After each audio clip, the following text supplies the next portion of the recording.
Hey, everybody. Welcome back to The Collective. We are here to have a great chat. Great to have you, John. Chris, good to see you back again.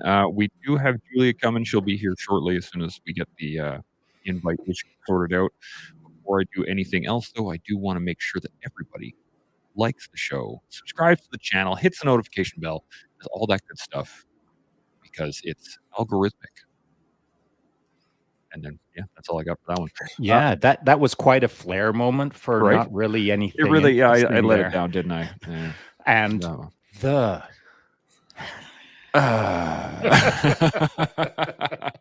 All good. algorithmic. I was hoping that would come across better. It obviously did not, and I think we lost people right there. As soon as I said it, I was like, our viewers went down. People have unsubscribed on that immediately. Do we have any thoughts? Oh, there she is. Boom, Julia. Hey guys. Nice. Morning, Julia. Everybody's here. I like it. Quick little good morning, Winterstorm. Good to see you. Always good to see you.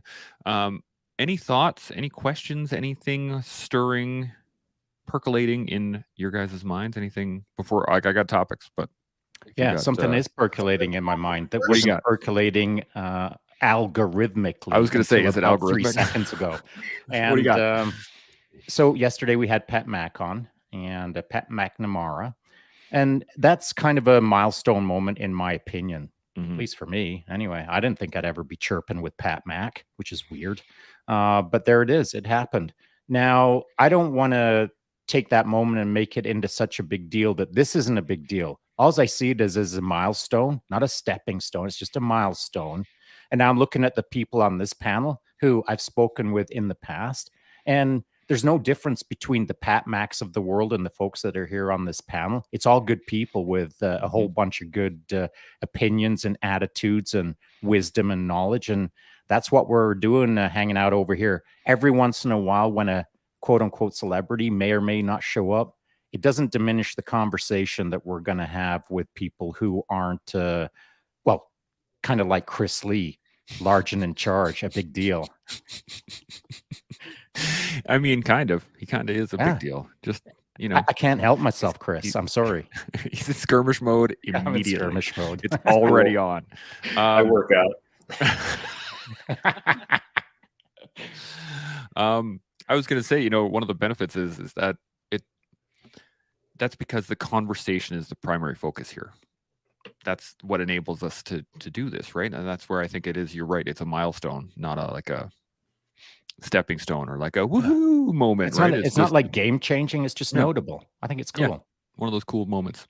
And we found out that Shaun and Pat Mac probably met years ago, back in the day, when Shaun was the first Canadian to work with Delta. Pretty cool. Yeah.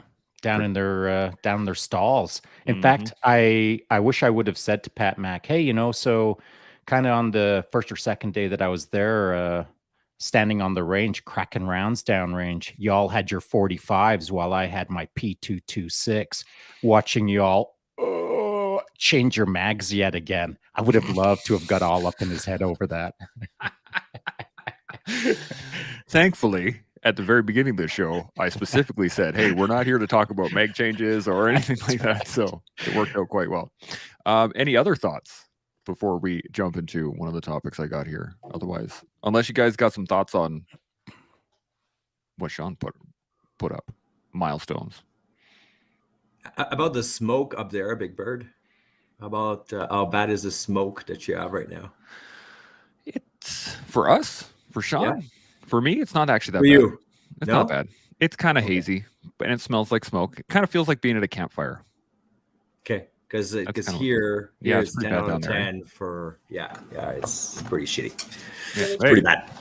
But you know what? I did say this morning in my live IG chat, because someone had kind of not moaned, not whined, but it referenced that it was slightly moany, that it's a little smoky. Okay, cool, I get it. It wasn't whiny.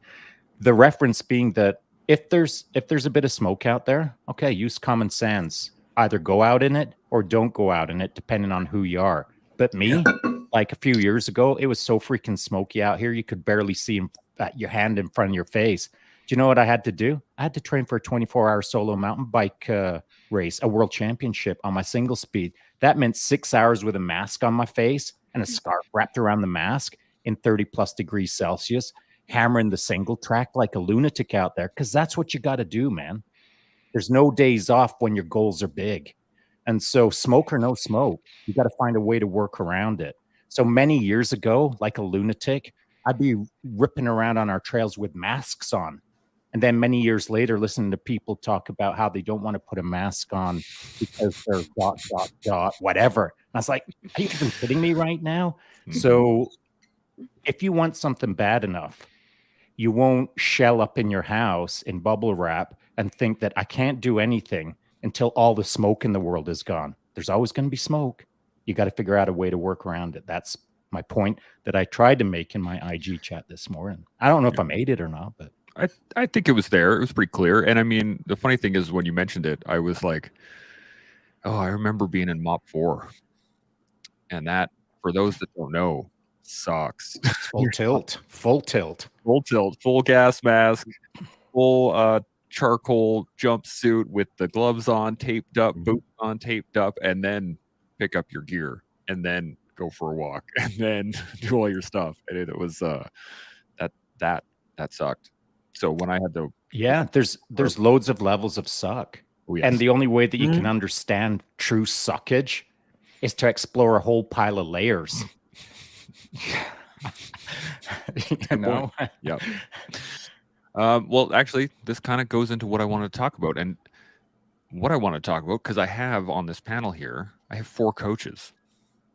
I hadn't put that together. Well done. They have been a, directed effort on my part to get a bunch of coaches on all at the same time so we could talk about, I don't know, coaching. There's no way that'll ever happen. Right? No. Just no way. But it goes into what you say there, Shaun, is that there is smoke out there, and a lot of people will use that as an excuse. I mean, we used to call, fair weather soldiers, or people that they don't want to go to the field unless it's nice out.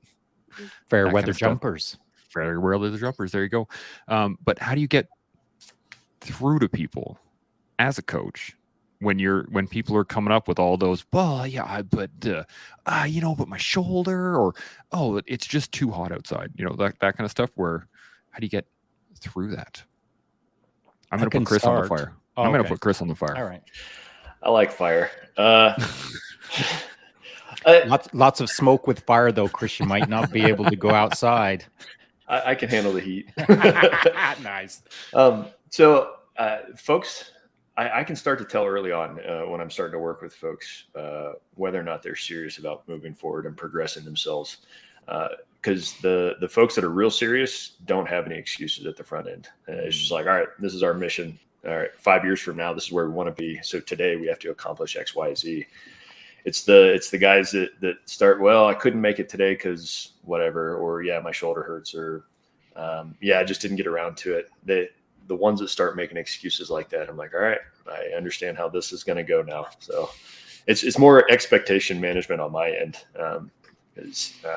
All I can do is tell them how to get to where they want to go. I can't make them do the work. You know what I mean? That's a great point.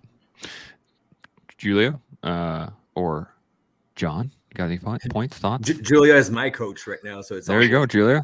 What do you got? You didn't know that? I don't know. How incestuous! We've got coaches coaching coaches. What is even? Next thing you know, it's cats and dogs. Yeah, living together. So I try to remind people of a moment where they've overcome something that was probably worse than what they're complaining about at that time. So, for instance, when Shaun was just talking about, training on the mountain bike, getting out there anyway and doing the work, I'll admit yesterday I would have gone for a run outside, but I was like, why wouldn't I just run on the treadmill if I can? I still got my workout in and I got it done, but I just switched, the environment. But when I was in Kandahar, I would run outside and it would be really dusty, and I'd wear one of those, what are those called? The schmogs. Yeah. We'd run with that on our face. So, I wasn't going to not do it because of the environment that I was in. So I look back on moments like that and it's like, well, I still got the job done. It's just you pivoted and you got used to your environment. So when I have clients doing that, and I try to remind them of, something that they've overcome in the past. So I try to kind of see if they have, I bring up, like if we have coaching calls, if we have Zoom calls, I'll try to bring up memories of maybe something they've overcome in the past, ask them questions. When they first start coaching with me or training with me, we have a Zoom call initially, and they might tell me like things of the past that they're proud of, where they want to get back to. And so I have that. It's like my ammo, and then I just pull it back in. And I'm like, remember when you told me this? I like that. John, you got any thoughts? I mean, Julia, I just realized the question you asked me, so screw you on this one. But I guess it depends the type of coaching as well, right? Like the one I do is about trauma, right? So if the person is not ready to visit their own crap, I'll be very clear that don't waste your time paying. Okay, I'm not here for the money. I'm here to make you feel better down the road, like for helping you besides you getting to whatever point A, B, C. But if you're totally in the phase where you're not ready to heal, why would you waste your time? Right? Like we need to get ready to be at a certain point to keep on going. And I mean with this, and I'm sure like we're all on the same thing. If there's no connection, I would rather having that person going to see someone else as well, right? Because you need to have that teamwork to go forward, right? It has to be on the same line. It all depends. Yeah. Shaun, what do you think? Yeah, I was lucky in respect to coaching, because I will say that my reputation preceded me. So if someone was reaching out to me, it's because they wanted to get after it, not because they needed a new friend. I ain't your friend. I'm the guy who's going to kick your freaking arse based on the equation that you gave me to solve. We'll solve it together, but holy moly, on day one, you're going to get it right through to day end. That's the way I am. If you want more from yourself, I'll squeeze it right out of you. And for people who show up on my front doorstep saying, hey, I've never heard of you, but are you a coach? Bounce. If someone comes up on me and says, hey, I'm kind of thinking about maybe, bounce. You got to show up with conviction to convince me that I'm going to listen to you. And then once I'm listening to you, you better like double down and really convince me that I should continue listening to you. There's too little time on the planet for me to work with people who are half in and half out of the game. Jump all the way in, and we're going to smash together. Otherwise, move along. When it comes to firing someone as a coach, I've fired people for sure, because it's not just the individual who's underperforming or whining or whatever that is getting way out of control. It's impacting me.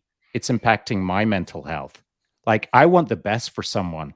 I don't want to have to fight someone to have to get them to believe that they want the best for themselves. That ain't my job. I'm not a life coach, though I do life coach. I'm a performance coach, and that means like look out at the horizon and then look beyond it, because that's where we're going. Hang on for the ride. It's gonna sting, but at the end of the ride, you'll be able to look back and think, holy moly, I can't believe I did that. That's what I'm into. But if an athlete decides they're not into it, in the blink of an eye, you're gone. That brings up an interesting question in my mind, is that, do you think that that's the most common issue as a coach, is dealing with people's excuses? Or do you think that there's something more, I guess really what I'm trying to figure out is like, what would be the biggest or the most common issue you would run into as a coach with dealing with your athletes or dealing with the people that you're coaching? What do you think is the most common? Soft. Weak. Yeah. Mentally and physically soft. I mean, everyone thinks they're hard, but they ain't. There's a bunch of people who, I don't know what, 1% of the planet, not even, is semi-hard or whatever.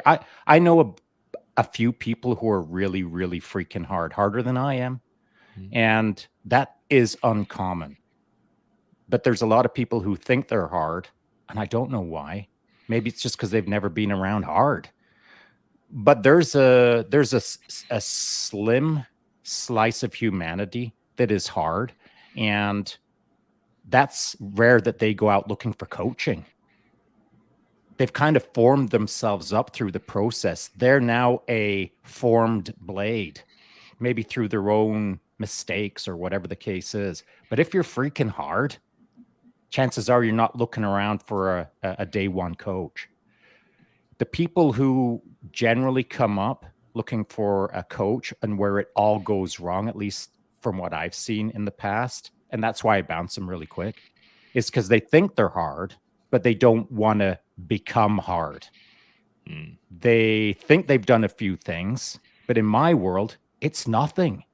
You're a raw beginner who's got some dreamy McDreams that are based in non-reality of you thinking you're hard.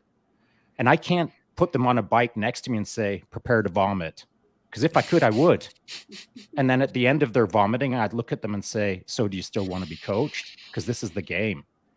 But you can't do that digitally. You can't do that remotely. You can't have someone understand what they're going to get into if they really want to get into it.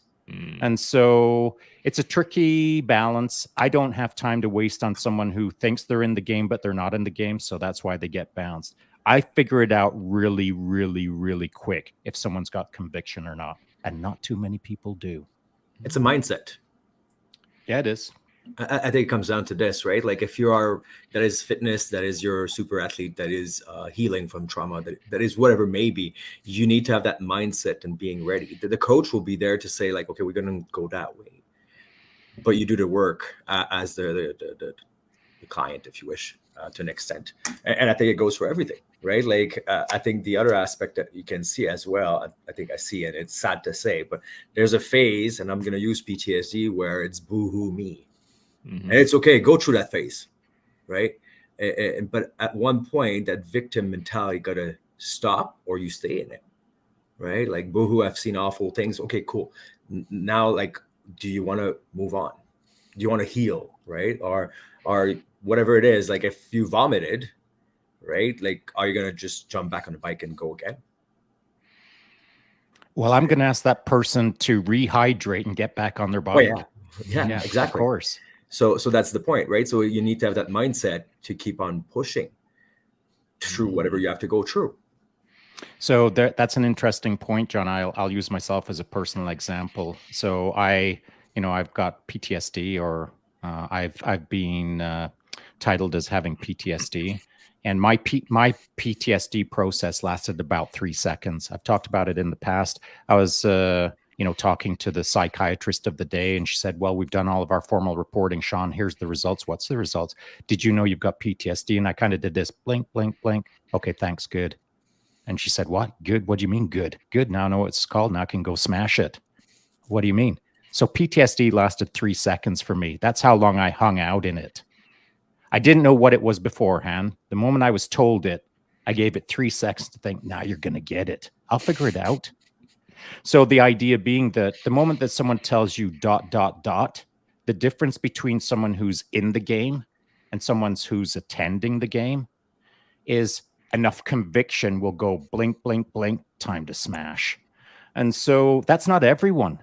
That's a rare slice of the population that looks at a problem and instantly hammers it. Some people take a lot of time to think about things. I don't need a lot of time. If there's a problem and I know it needs to get solved, I'm breaking out Thor's hammer and cracking it upside the head. But that's how I was brought up in the military. That was the culture that I was taught. That's how I know things get done for me. I look at it in the eye and I smash it. So that isn't for everyone. I'm not saying that if you didn't ever do that in your life, that you're a bad person. You're maybe a better person than I am. But I have my way, and my way is action, not thought. So I just want to raise that so that we don't get lost in the mud of when you're told this, you need X amount of time.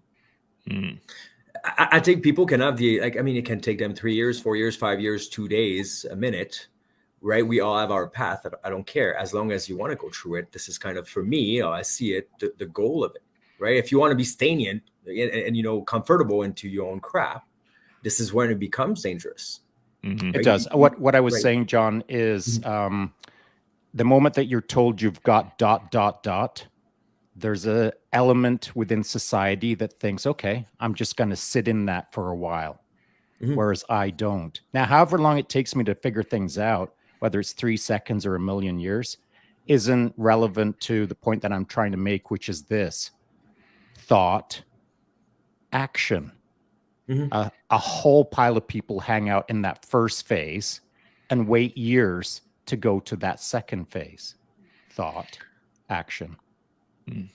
I like that. That basically you're describing the OODA loop, right? Just at a depending on the speed at which you run through it. You're just, as soon as you can actually orient on it, for you, Shaun, as soon as you can actually orient on it, you're gonna like, okay, this is my next course of action, and then you're gonna target smash it locked. out. Absolutely. Yeah, because that's what I was taught. Yeah. That's probably what you were taught, Chris. I mean, correct me if I'm wrong. There's a certain element within the military that is action oriented. Yeah, sure. I think there's definitely something to be said for taking immediate action. I also think that there's something I try to instill in my own life is tactical patience. Sometimes you need just a second or two, take a step back and look at the whole battlefield as it develops, so you can make the best course of action. Sometimes the best course of action is to just start smashing things, for sure. And I totally support that. And I've used that often in my own life. But I found that, taking a step back, seeing how things are developing, and then choosing a best or better course of action is sometimes super, super helpful as well.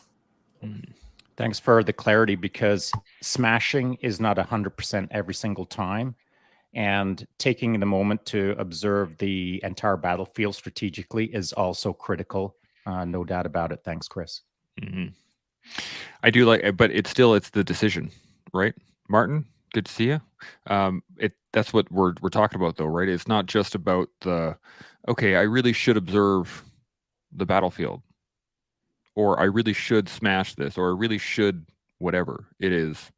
I'm going to, and then you're going to actually do it, versus sit and think about it. And I think to your point, John, there's a lot of people that do sit in that spell of just like, oh man, life is so hard. I was one of them. I sat there for quite a while, but once you actually make that decision and say, oh, I want to get better, you got to be able to run with it. Otherwise, you're not really making it any decision. You're just, again, talking about it. You're just thinking about it. You're not making any action against it. Any thoughts, Julia? Yeah, I was just thinking of when people really know that they're ready. It's like they're just sick of their own bullshit. So that's so sorry. I'm not supposed to say that. And that's when they come to me, and I'm sure many of you have realized that too, right? But there's still different periods, different levels where they have that immediate reaction, and so they seek out help. But sometimes there's still that limiting belief that will hold them back. Right. So they might be a few weeks in, and I'm starting to pick up on certain timelines where somebody will be with me for a certain amount of time, and then they start questioning their abilities at certain weeks. And then maybe it's because things are starting to get, they're starting to wonder, they're midway through. If they do, they originally sign up for 12 weeks, and then they usually continue on past that, but that's the initial, like how they start. And so I noticed that there's certain times where people reach a certain point, or certain times of the year, as it approaches to summer and things like that, where their motivation kind of falls off, and you have to really reach out to them. Yep, see you later. Yeah. It's the smoke. Later. It's the smoke. It's the smoke. See you later. Too much. Summer's coming up. See you later. Yeah. There's so I kind of you'd set a stage there on PTSD, and then talking about the battlefield, etc. I just like to draw this comparison. If someone is considering PTSD as a strategic battlefront, and you're sitting on the sidelines considering your strategy, that battlefield never stops moving. This ain't a chess game where everything goes static the moment that you want to take time off to consider things. Here's what happens on an actual battlefield. Every moment that you stand on the sidelines, scratching your head, thinking about your general strategy, things devolve on the battlefield for you. The enemy, quote unquote, doesn't like fold their arms and hang out in the trenches waiting for you to figure out your overall strategy. They're on the march. They're trying to outflank you. The strategic battlefield of PTSD is not a chess game. It is a highly fluid, dynamic game that you have to counter fight. You've got to fight it, And I'm not talking to you, John, or anyone out there right now, other than the broad comparison of this. If you're considering the battlefield strategically, there's things to do. If you're considering the battlefield tactically, there's things to do. You've got to understand the moment, but you also have to understand there's no free ride. On the battlefield of life, there's always something that is working against you that you have to work against it. That's a very good point. And if you want to get better, you usually have to work twice as hard, because there's the maintenance, right? Like you can maintain a position, and that's can be challenging. See the gains, double down. But then you gotta go twice as hard, which is it can be a challenge for a lot of people, I think. So gamify it. Big deal. It's a challenge. Whatever. Get in the game. Gamify it. Make it exciting. If you're not excited about getting better, what the heck? Get excited about becoming more awesome. Here's a question for you then. Do you think that the perhaps lack of motivation or the lack of desire for some people to either be coached or seek out coaching, do you think it could lie in a lot in self-worth, whether or not they believe they're actually worth the benefits that they're Yeah, what do you think, Julia? You're nodding your head pretty hard. Yeah, for sure. I think that a lot of people and depending on the type of coach that they're seeking out and that level, because so some people will not think that they're ready. They have to train themselves first or get to a certain point before they seek out help.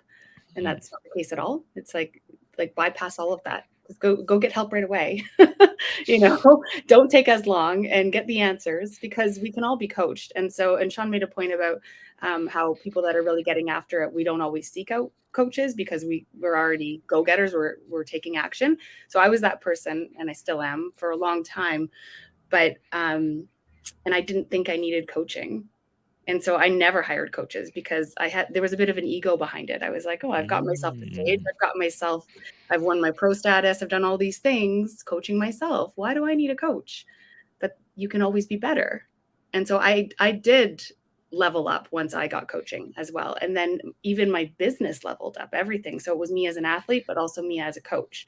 So I've improved, and now I continue to get coaching because I see that value. So now that I've hired coaches, I also understand more value in my own coaching and what I give back to others, right? So once people take that first step and they maybe seek out help and bypass all of the wasted time trying to figure it out on their own, then they realize the worth of it and their own worth as well. That's a great point. Any thoughts on the rest of the panel here? I think there's acceptance too.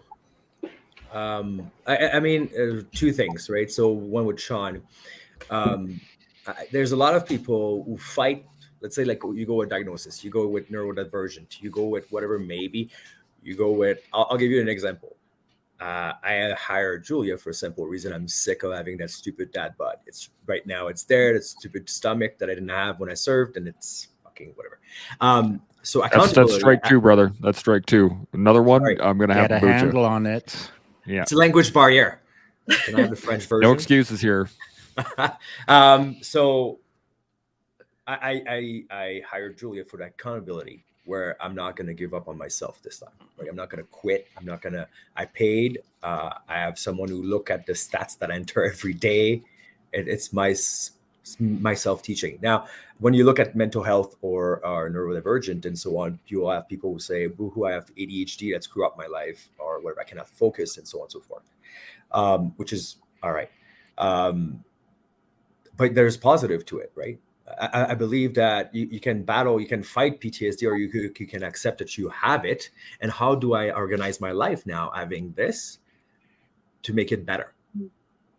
Right? There's a way of functioning now with that new addition, right? So personally, when I stopped fighting the PTSD and actually trying to work along with it, that's when I started to work out, right? Same with losing weight or being in better shape and so on and so forth. When you accept that, okay, this is the feat that I'm in, okay, now I need to move to get better. There's an acceptance, I believe, in that whole aspect, to actually go to a second floor, second level, second whatever it is. I like that acceptance of what is. That's fantastic. Got any thoughts, Chris? The folks I work with, one of the biggest challenges I face is having them dream bigger. So I help them establish 5-year goals, and I have found that 5 years is far enough away that you can like build some real momentum. I call it the compound interest of effort. And so when people will come to me and they're like, all right, this is where I want to be in 5 years. They're like, sweet, that's awesome. Like double that or triple that or 10x that, because 5 years is a long ways away. And the way I approach it is you can, I read something or heard something a long time ago, is you can walk further than you can run. And so I transition folks out of the sprinter mindset into a marathon mindset. So we're not shooting for Beachbody in 90 days. I want you to have a 6-pack when you're a granddad. You know what I mean? Mm-hmm. So it's like that long-term, okay, slow and steady is how we're going to approach this, because that's how you maintain that consistency, and that's how you maintain that longevity, and you don't get burned out. And I've also found that as you progressed with your tiny steps every day, a year, 2 years, 3 years, those tiny steps look different, because tiny is subjective. So tiny when you first start might be very tiny, versus 5 years into your journey, tiny might be somebody else's like max effort. You know what I mean? Mm-hmm. So that's kind of how I approach, and that's kind of the struggles I face with folks, is that they don't see the actual potential within the human body and the human mind to dream bigger. Do you think that might be a like a response, societal response in terms of like? Oh, sure, yeah. So like, and of course I blame social media, despite the fact that I'm on social media. But like, you go on Instagram and you see people with perfect bodies and, so, quote unquote, like perfect lifestyles, like big houses, cars, and stuff like that. And I would argue that it makes you want all of that stuff right now. And of course, yeah, we're kind of a microwave society where we want it real fast and ready to go. But in reality, like, in order to get to those places, it's just going to take time. And if you can just embrace that, like, all right, we're not sprinters anymore, we're marathon runners, then that's how you would approach it. And so yeah, I think it's this unrealistic expectation that I should have all of that right now. And if I don't have it all right now, I must be a failure. That's just not the case. I think everybody's got real potential. They just need to actualize on it. The weight loss pill, right? That thing that everyone believed that within 3 weeks you lose 25 pounds, and you will never get it back. So fun story. So when I was a medic in the Army, we had heard this case study. This guy was pitching a weight loss pill, and it worked. And it worked. In 90 days, you lost a ton of weight. Selection. No, it was a tapeworm. He would administer people tapeworms, and they would lose a ton of weight, and then he would give them the thing that would kill the tapeworm. And he got in big trouble for it. But in my head, it's like, it worked. Like, why would you be mad? It worked. It's an effective, efficient way to do it, I guess, really, if you think about it. And if you it is. And that's the insidious demonic sort of process there, that you get what you want for free. You don't have to do anything. The tapeworm does all the work. Where's the lesson in that? It's the lesson in shortcutting. And I know that Chris isn't down with that. So, I mean, it's a fun story, but like the guy who's inventing the tapeworm solution, he should have got one right upside the head for that idea, in my opinion. So I'll say this, that to Chris's point, talking about a 5-year plan and how you want to be large and in charge in 5 years, that's how you should be thinking about things. I've said it in the past. I'm a 10-year guy. I'm a 10-year project guy. If you want to do something, I don't care what it is, macrame or ride a bike or be large and in charge in something, make a 10-year plan and commit. Because, not Julia's 12-week program is a good start, but I would challenge Julia with this thought construct. If you've got someone showing up on your front doorstep that says, I want to lose some weight. I'd like to do your 12-week project, but that's all I'm interested in. For me as a coach, I'm not interested because that's me. Because I know what they want. They want the tapeworm. They want the shortcut. They want the hack. They want the cheat. They want the dad bod in a week with no effort. Mm-hmm. I'm not down with that. That's not how I coach. I expect long-term commitment and some misery in order for you to see what you want to become. If someone tells me, hey, Shaun, in half a year, you could be a world champion ping pong master, not interested. It's a hack. 6 months is nothing. If I'm going to do something, I want to earn my way over the long haul and feel the grind, feel the heat, feel like I earned whatever I'm heading towards. In about 10 years, whatever I put my mind to, when I look backwards over the body of work, that's where I'm kind of like, yeah, that was all right. But a half a year, that just doesn't even register on my radar as work to some degree. Mm-hmm. I just realized this, and I think it's kind of hilarious, is that the tapeworm is the perfect imagery for what we're talking about, and it's a parasite. That's what the shortcut is. It's parasitic, right? It feeds off of the host itself with no gain whatsoever. So the fact that you can, lose that weight, but you have to ingest a parasite in order to do that, I think that's the perfect imagery for the fact of what these shortcuts are, is that you are actually eating away at yourself in order to do it. You're either ingesting poison or taking on a parasite or doing anything. You're not doing any work, and you're getting something out of it, but it's not going to be what you want at the end of the day. It is not going to be the lesson you need to learn. That's for exactly. Sure. Not only that, you might injure your own body with it. Yes. Right. So, I mean, like the pill per se, right? How many people now have heart problem because they never took, like it's supposed to be whatever, 3 months or 2 months. I don't know how it works, but your heart rate is higher constantly, which is not good, right? For your system. There's various way of looking at it. Absolutely. Yeah. I keep picturing this little. You are enamored with the tapeworm. I am. Well, yes. So have you guys ever watched Futurama? No. Nobody? In French, so I don't know. In French? Okay. One person. Okay. Well, there's an episode on there. It's kind of hilarious. One of the main characters eats a really bad egg sandwich, and he starts growing worms in his colon. But they actually, instead of hurting him, they start actually making him smarter, and they make him faster, make him stronger, and they actually start building up his brain pattern and stuff like that. But what it does is it changes the main character so drastically that the rest of the characters don't want to interact with him anymore. And I think it's still a perfect analogy, and it was just kicking around in my head, is the fact that even if you get all the things you want and you just get them, you're not who you were. And you didn't actually grow into that person. You just have what you want all of a sudden, but none of the problems have changed. None of the thought processes have changed. None of the actual habits that you have changed at all. You just are all of a sudden better. And it's kind of like when you see someone win the lottery.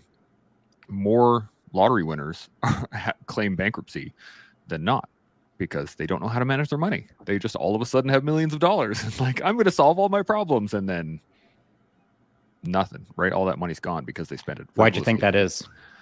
Because they don't know how to manage it. Why? It's a free ride. We all get free stuff. Why can't we manage it?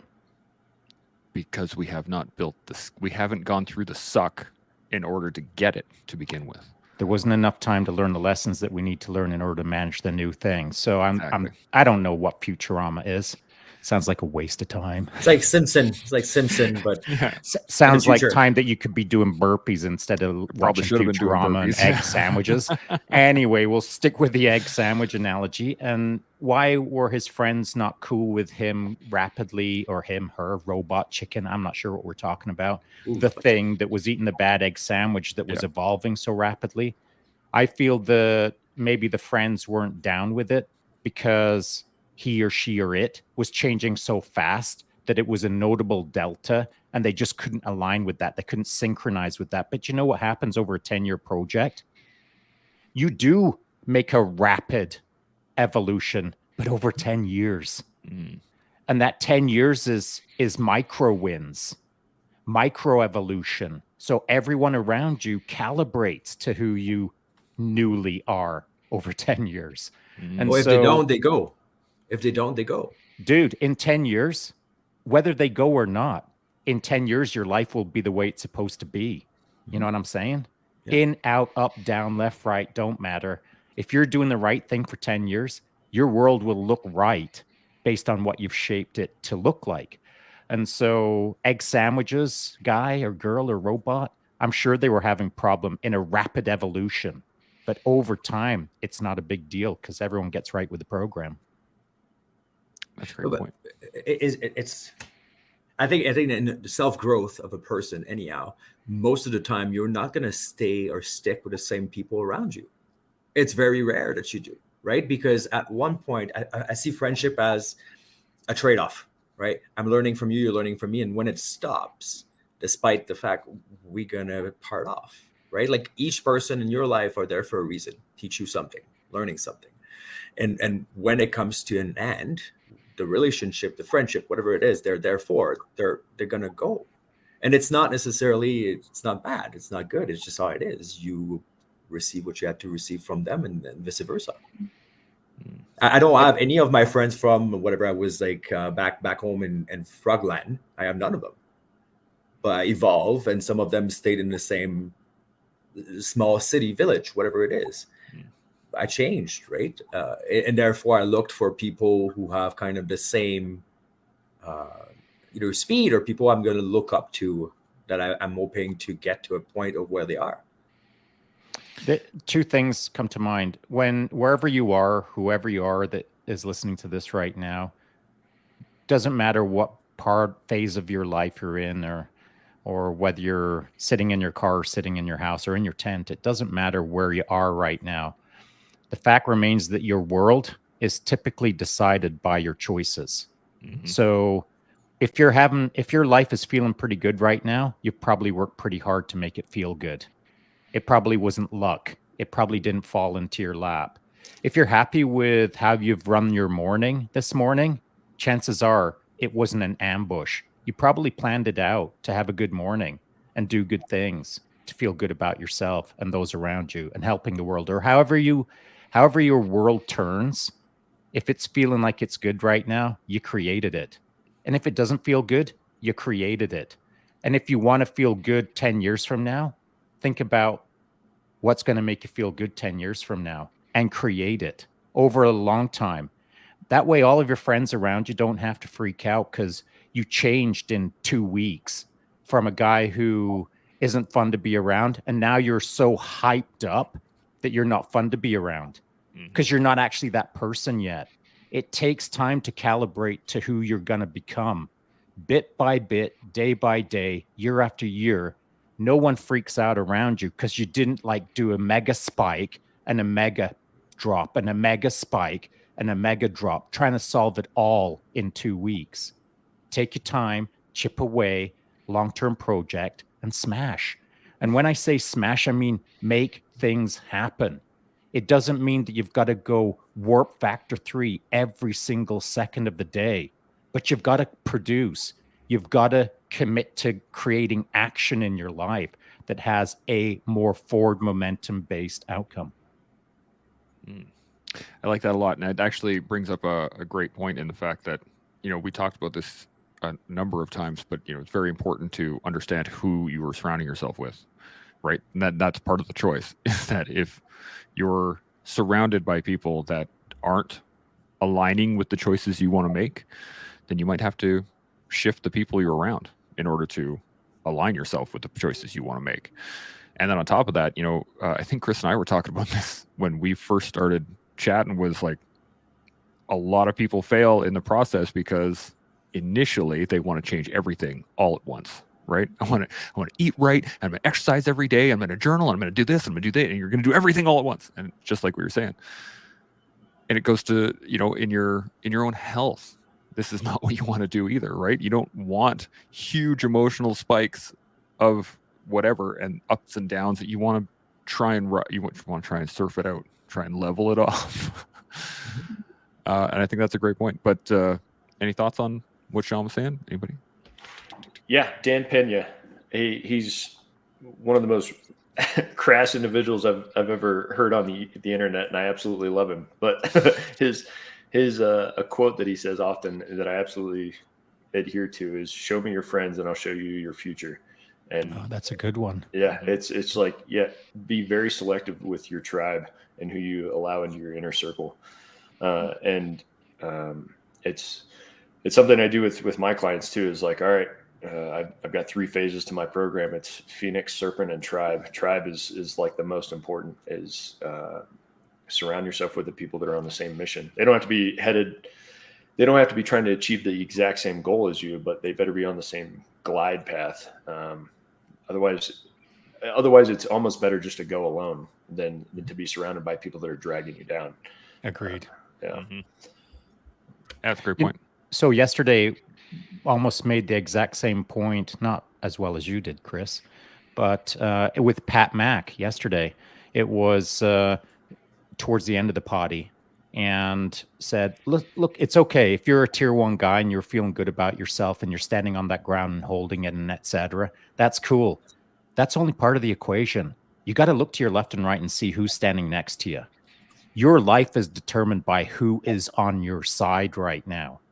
That's the first phase of understanding if you're running your program well. The second phase, because we'd made reference to the eulogy, or Pat Mack had made reference to his dad's eulogy. The second part is not only who's standing next to you, but when you're getting 6 feet under at your eulogy, you got to make sure that the right people are standing there giving you the nod. If you don't know any of those people, or you don't respect those people who are giving you the nod as you're 6 feet under, then you didn't run your program well. So make sure you're surrounded by the right people, and make sure at the end of the journey, the right people give you the nod.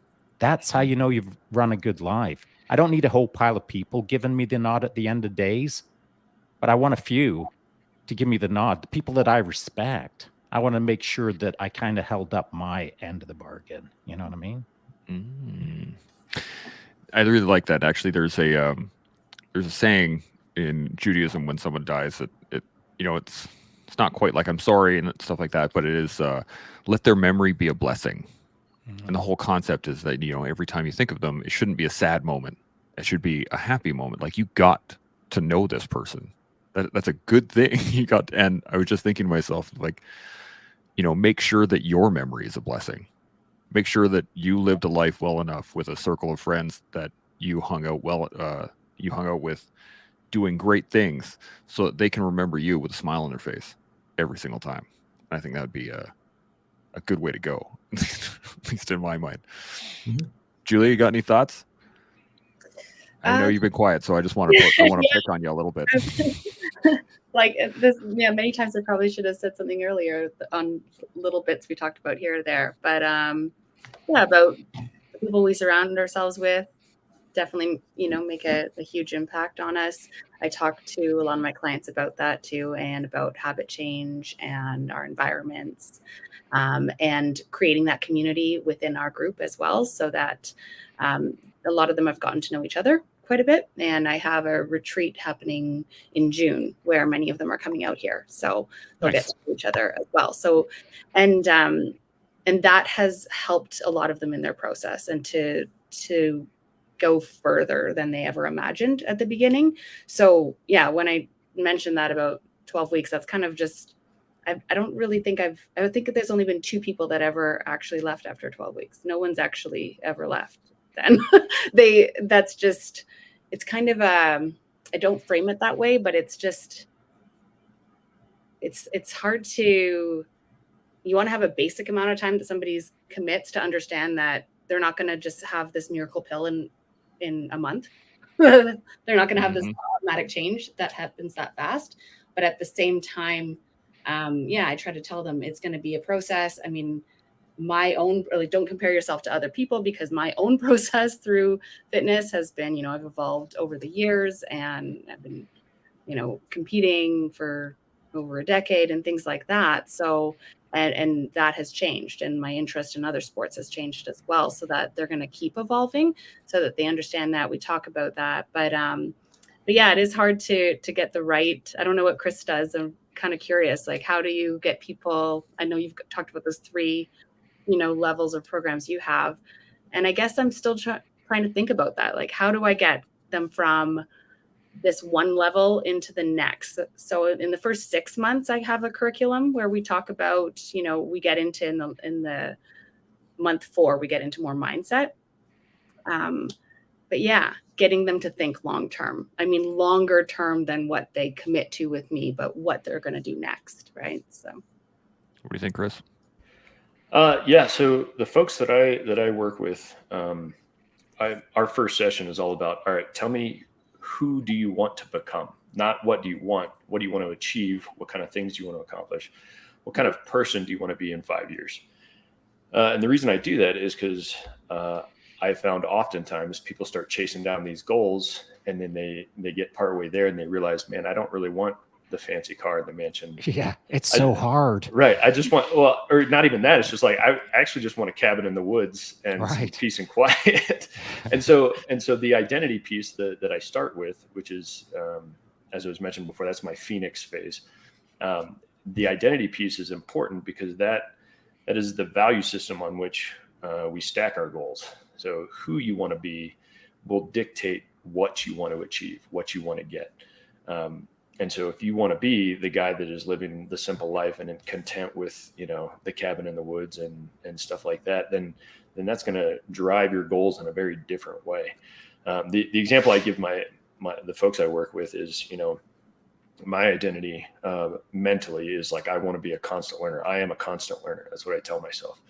And for a long time, I was like, all right, that means I have to read a book a week. And for a while, I was getting really wrapped around the axle of reading a book a week. And if I didn't read a book a week, I started feeling really guilty. And then I started getting like really down on myself, like, oh man, I'm behind schedule. And then I pumped the brakes for a second. I was like, all right, what's my actual desired end state? It's like, well, I just want to learn things. I want to be constantly devouring information. Well, what that actually translates to is like, I don't need to read a book a week. What I need to do is focus on the quality of books that I do ingest and ensure that I'm retaining the information therein. And so what it did was my identity stayed the same. I am a constant learner, but it shifted my goals into something that was more aligned to that identity. And it's because that value system is the foundation on which everything else is driven. I like that a lot. Got to know who you are before you can go anywhere else. I like that a lot. Well, as a coach, you've got to know who they are in order for them to go whichever direction they're going to go. And so my Phoenix phase was the first time I'd talk to someone, and it might look like this. Sticking with the Phoenix analogy. Now you're on fire. Are you going to rise out of the flames? See ya. And that's it. You're done. Like if you spontaneously combust while I'm putting the heat on you as to whether I'm going to coach you or not, or if you've got the conviction or not, and you start cracking, move on to someone else's program, because my program is you're going to be on fire a long time and you might not rise from the flames, maybe by the end of the 10th year. So for coaches, I think, to Chris's point, before you take on any client ever from this point forward, sit down and understand what your first few minutes are with each person who wants to be entertained by the idea of maybe having a coach. There's a lot of people out there who think they want to be coached, even if they have what they believe to have the conviction to be coached. I don't have an hour for every person who's contacted me and said, I'm thinking of this thing called coaching. What can you tell me about it? Bounced. So in pretty short order, I know what's what with a person, and in pretty short order, they know what my expectations are. So for any coaches out there, clear up that first few minutes with any incoming clients and hold hard boundaries.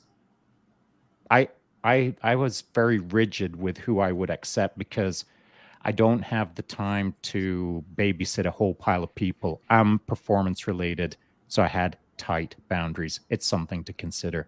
Last thing I'll say is, speaking about coaching, for all the coaches that are on here, you're out coaching people, or if you're in the internet listening to this right now, you're out coaching people. While you're coaching, pay attention to the next phase which happens, and that is coaching coaches. And so not only are you learning how to coach clients, you're actually learning your own processes to then be able to teach it to other new coaches, which is what I do from time to time.